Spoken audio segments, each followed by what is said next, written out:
Kenapa kerajaan lambat sangat selesaikan bayaran balik cukai kepada peniaga kerjanya? Kerajaan sedang hadapi masalah ke?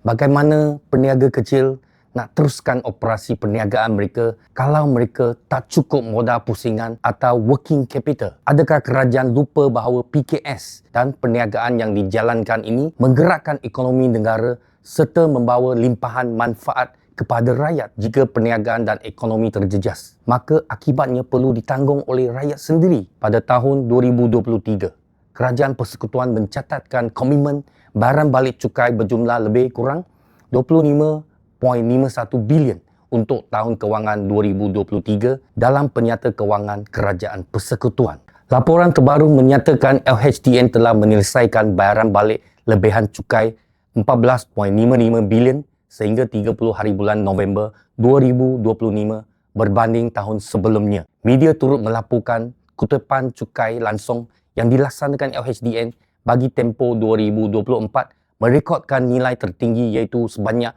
184.8 bilion, meningkat 1.46 bilion berbanding tempoh sama pada 2023. Kutipan 184.8 bilion tapi nak bayar balik hanya 4 bilion. Sampai bila peniaga mampu bertahan jika mereka masih belum menerima bayaran balik cukai ini yang tertangguh lama sehingga 5 tahun?